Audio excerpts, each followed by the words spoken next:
দেখুন বন্ধুরা, তৈরি করে নিয়েছি আমি সকাল বিকেলের একটা স্ন্যাক্স রেসিপি। এই রেসিপিটা আপনারা বাড়িতে বানিয়ে অবশ্যই দেখবেন। আর আমি কিভাবে এটা তৈরি করলাম এবার আপনারা দেখে নিন। বন্ধুরা, আজকে আমি একটা স্ন্যাক্স রেসিপি আপনাদের তৈরি করে দেখাবো। এখানে আমি নিয়ে নিয়েছি 1 বাটি ময়দা। এখানে নিয়ে নিয়েছি আমি চিনি গুঁড়ো করে নিয়েছি। এখানে জোয়ান নিয়েছি, লবণ, কালো জিরা আর এখানে সয়াবিন অয়েল। এবার যে ময়দাটা আমি নিয়েছি, এবার একটা ডো বানিয়ে নিব। আসুন আমরা এবার একটা ডো বানিয়ে নিই। এখানে একটা বড় গামলা নিয়ে নিয়েছি। এবার 1 বাটি ময়দা ঢেলে দিলাম। এবার এর মধ্যে আমি দেব চিনি গুঁড়ো নিয়ে নিয়েছি আমি এখানে 2 চামচ। এখানে জোয়ান নিয়েছি, হাতে একটু এইভাবে তালুর সঙ্গে ঘষে দেব, তাতে কিন্তু এর ফ্লেভারটা খুব সুন্দর আসবে। কালো জিরা নিয়ে নিয়েছি, কালো জিরাও হাতে একটু এইভাবে তালুর সাথে এইভাবে করে দেব, তাহলে এর ফ্লেভারটা খুব সুন্দর আসে। এখানে নিয়ে নিয়েছি আমি স্বাদ অনুযায়ী লবণ, আর দিয়ে দেব এখানে রিফাইন অয়েল। রিফাইন অয়েলটা একটু বেশি পরিমাণে দিতে হবে, যাতে জিনিসটা খাস্তা হয়, তাহলেই খেতে ভালো লাগবে। এখানে আমি 5 টেবিল চামচ রিফাইন অয়েল দিয়ে দিলাম।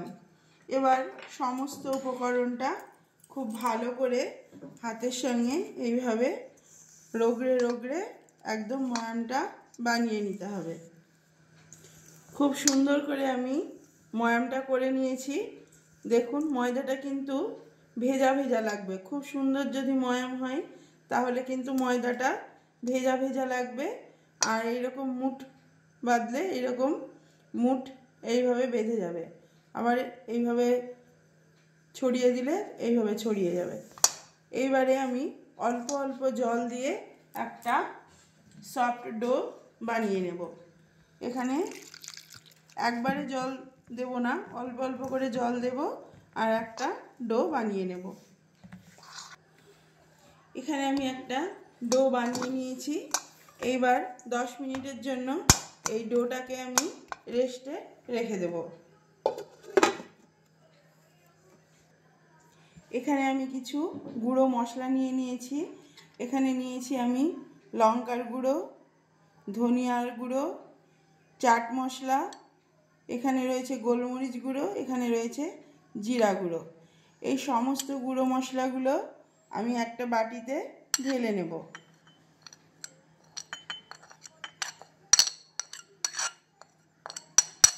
এবারে এখানে আমি 2 চামচ তেল নিয়েছি। তেলটা এই মশলার ভেতরে দিয়ে দেব। এবার খুব ভালো করে নাড়িয়ে নেব। এইটা আমি যে স্ন্যাক্স বানাবো তার উপরে এই মশলাটা, এই তেল দিয়ে যে মশলাটা আমি বানিয়ে নিলাম, এই গুঁড়ো মশলাগুলোটা ওই স্ন্যাক্সের উপরে আমি দিয়ে ওটাকে বেলে নেব।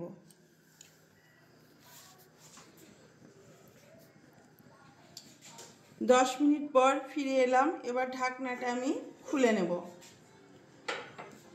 এবার আরেকটু ভালো করে হাত দিয়ে আমি এই ডোটাকে আরেকটু ভালো করে মেখে নেব।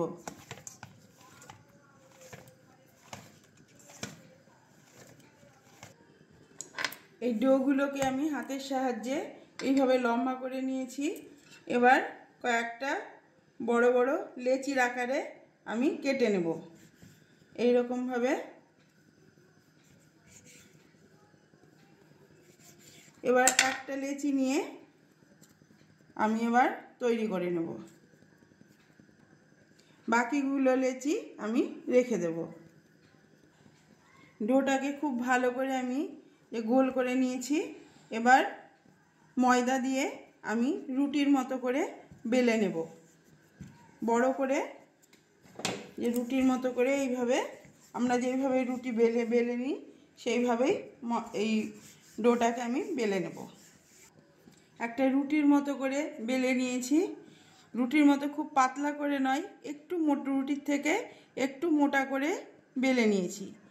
এইবার আমি এর ওপরে যে মশলাটা তৈরি করে রেখেছিলাম গুঁড়ো মশলা রিফাইন অয়েল দিয়ে, সেইটা এর ওপরে চালিয়ে নেব।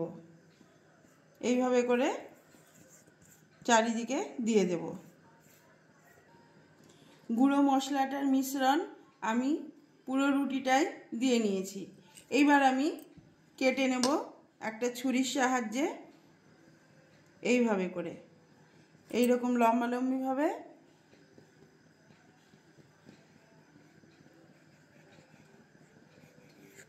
আবার এই দিক দিয়ে যেইভাবে আমরা পিৎজা কাটি সেইভাবে আমি তৈরি করে নেব।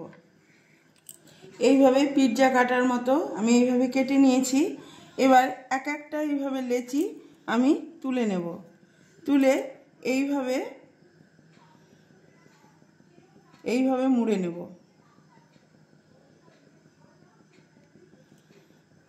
সুন্দর করে এইভাবে মুড়ে নেব।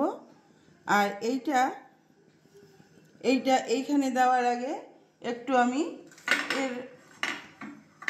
এইখানে একটু তেল লাগিয়ে নেব। তেল বা জল যা কিছু ইচ্ছে লাগিয়ে নিতে পারেন। দিয়ে এর মুখটা এইভাবে আটকিয়ে দেব। দেখুন কত সুন্দর একটা স্ন্যাক্স রেসিপি তৈরি হয়ে গেল। এইভাবেই আমি সবগুলো বানিয়ে নেব।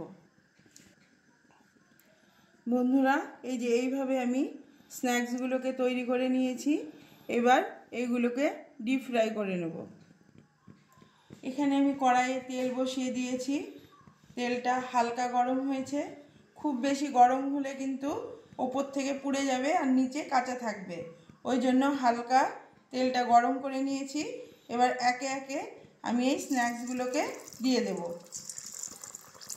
এই স্ন্যাক্সটা কিন্তু সকাল বিকেলে চা বা কফির সঙ্গে খেতে কিন্তু খুবই সুন্দর লাগবে। আপনারা কিন্তু অবশ্যই বাড়িতে ট্রাই করে দেখবেন। স্ন্যাক্সগুলো ভাজা হয়ে গেছে। এবার আমি তুলে নেব। এই স্ন্যাক্সগুলো কিন্তু লো টু মিডিয়াম আঁচ দিয়েই কিন্তু ভেজে নিতে হবে। এবার ভাজা হয়ে গেছে। এবার এগুলোকে আমি তুলে নেব। এইভাবেও এই যে কত সুন্দর হয়েছে দেখুন, দেখতেও খুব সুন্দর লাগছে, খেতেও কিন্তু অসম্ভব সুন্দর হয়। এবার এগুলোকে আমি তুলে নিলাম। তুলে একটা টিস্যু পেপারের উপরে রেখে দিলাম। এইভাবেই সবগুলো আমি ভেজে নেব। দেখুন বন্ধুরা, সবগুলো আমি ভেজে নিয়েছি। যদি আমার এই রেসিপিটা আপনাদের ভালো লেগে থাকে তাহলে কিন্তু একটা অবশ্যই লাইক, শেয়ার, কমেন্টস এবং সাবস্ক্রাইবের অনুরোধ রইল।